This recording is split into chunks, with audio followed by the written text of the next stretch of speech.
English Shorthand Dictation at the speed of 120 words per minute. Transcription number 2 from Sir Kailashchandra magazine. Get ready. Start. I should like now to make a few observations on the budget. This budget marks a turning point in the history of our country. It is no use attempting, as some of my friends have done, either to deprecate the budget very strongly or to suggest that we are not witnessing a new revolution in our methods of fiscal training and technique. I want it to be quite clearly pointed out to my friends that we are now facing the lean years of Indian finance. Hitherto, we had revenue surplus, which were a form of public saving and which were meant to be utilized for capital development. Hereafter, this form of revenue surplus would not be available. We have therefore to find out ways and means of implementing our great program of national reconstruction at minimum cost. My point is that the deficit on revenue account would be of the order of about rupees 19 to 20 crores. Here, let me point out that I do not agree with those of my friends in the finance department who have attempted to suggest that rupees 9 or 18 crores which are obtained from Pakistan should be put to the revenue side of the budget. They are to be put on the capital side, but that does not seriously alter the trend of my argument.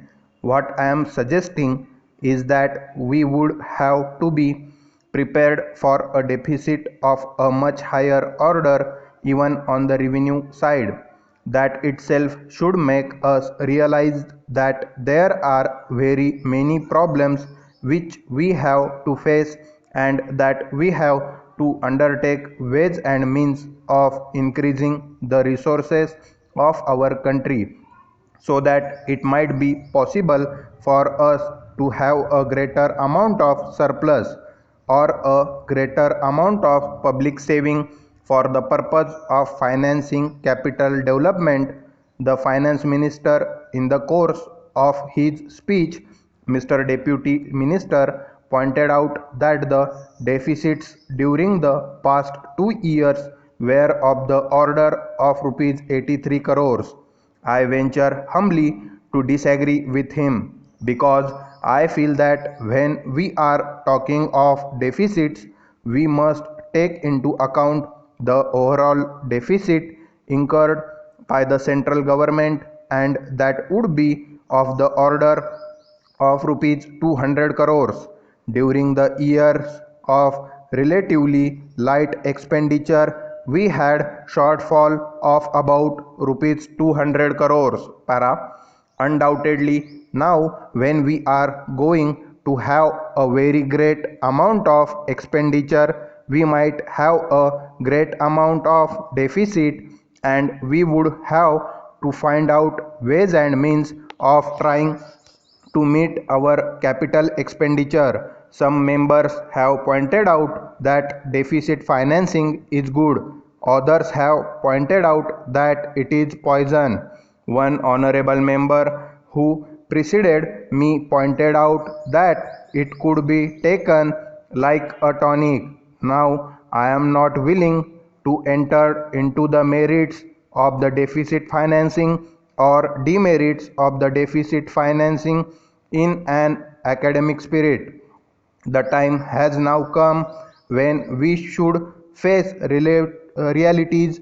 I do not suggest that we have to indulge in deficit financing because without indulging deficit financing, it would not be possible for us to indulge in capital expenditure on such a large scale. But when we are talking of the scope of deficit financing, I would like to place before the House and the Finance Minister the two great limitations which face us. The first limitation that faces us is that concerning the internal price level. The Honorable the Finance Minister referred to the cost of living. He said that he was going to keep a watch over the cost of living so that it may not shoot up within a short period and make a mess of the plans of capital development.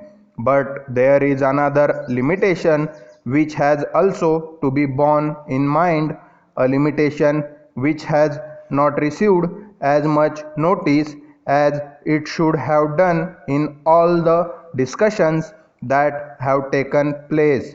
Some deficit financing, that limitations is the external limitation or the limitation which arises on account of our balance of payments position.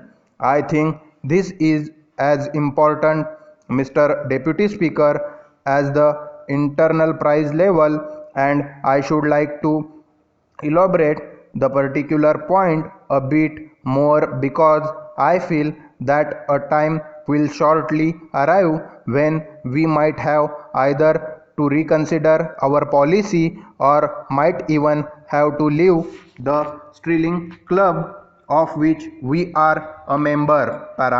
The second serious limitation is as serious as the first.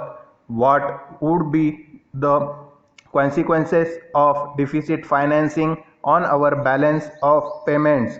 The finance minister in his budget speech points out that so far as the balance of payments position is concerned, they have now, whether it is by accident or design, a favorable balance, and they have contributed about 63 crores to the dollar pool during the past 6 months. But the moment we indulge in deficit financing, we have to prepare for wording of our balance of payment. Stop. Thank you.